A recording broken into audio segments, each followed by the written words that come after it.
बच्चों बहुत स्वागत है आप लोगों का आज की क्लास में। मैं हूं आपका केमिस्ट्री टीचर सुनील यादव।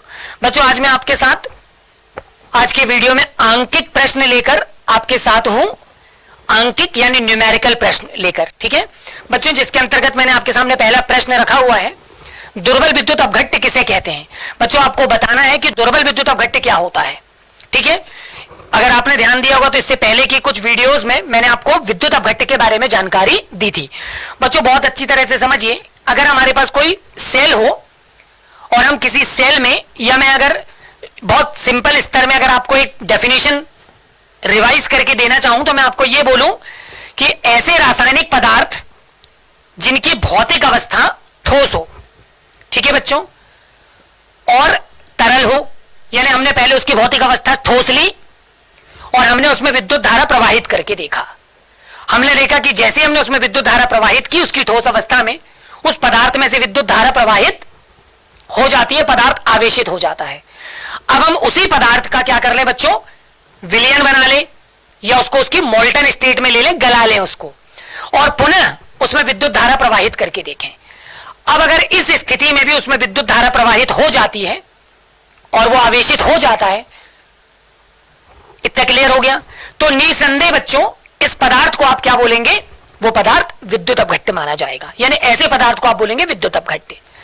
बच्चों सामान्यतः आपको याद होगा विद्युत अपघट्य दो प्रकार के होते हैं, एक होते हैं प्रबल और एक होते हैं दुर्बल। वो हमने आयनन के आधार पर उसको डिवाइड किया था, तो मैंने अभी आपको विद्युत अपघट्य का एग्जाम्पल दिया। बच्चों विद्युत अपघट्य में sodium chloride, sodium hydroxide, sulphuric acid, है ना, एसिटिक अम्ल, ये सभी विद्युत अपघट्य पदार्थ की श्रेणी में आते हैं। ठीक बच्चों, इसी प्रश्न के साथ न्यूमेरिकल है, LiBr के जलीय विलयन की अनंत तनुता पर मोलर चालकता हमको ज्ञात करनी है।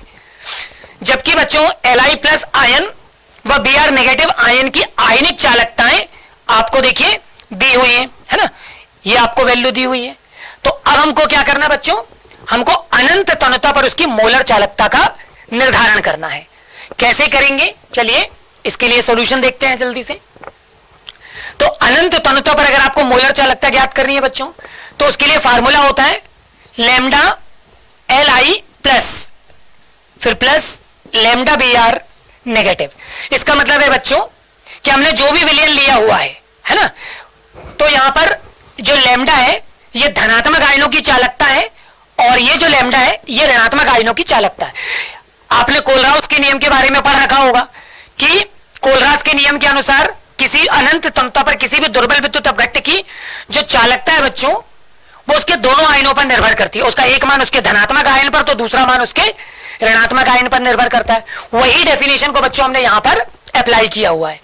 तो जैसा कि आपने देखा कि अनंत तनुता पर हमको लिथियम प्लस की चालकता जो है वो दी हुई है और इसी प्रकार हमको Br नेगेटिव की चालकता भी दी हुई है। ठीक है बच्चों, तो ये बोथ वैल्यू हम क्या कर देंगे, इस इक्वेशन में रख देंगे। तो बच्चों 38.7 प्लस 78.40, और जब आप इस इक्वेशन को सॉल्व कर लेंगे तो ये आ जाएगा कितना बच्चों, 117.10 और ये उसकी यूनिट हो जाएगी। ठीक है, तो एक बहुत ही साधारण सा ये प्रश्न था, इसमें बहुत ज्यादा कोई भी गणना नहीं है, केवल वैल्यू दी है, उसको वैल्यू को रखकर आप केवल क्या कर दीजिए, उनको आपस में जोड़ दीजिए। ठीक है बच्चों, इसी तरह से अगले प्रश्न पर चलते हैं। अगला प्रश्न है 298 केल्विन ताप पर चालकता सेल जिसमें 0.01 m KCl विलयन है, जिसका प्रतिरोध 1500 ओम है। यदि 0.01 m KCl विलयन की चालकता 298 पर अगर इतनी हो, ठीक है, तो हमको सेल स्थिरांक की गणना करनी है। ठीक है, तो बच्चों इस प्रश्न को सॉल्व करते हैं जल्दी से। तो सेल स्थिरांक के लिए आपने देखा होगा, मैंने आपको ये एक गणनात्मक सूत्र डेरिवेशन के रूप में मैंने आपको सिखाया था। तो K = C × G, इस इक्वेशन को आप इस तरह से भी लिख सकते हैं, K = 1/r × G।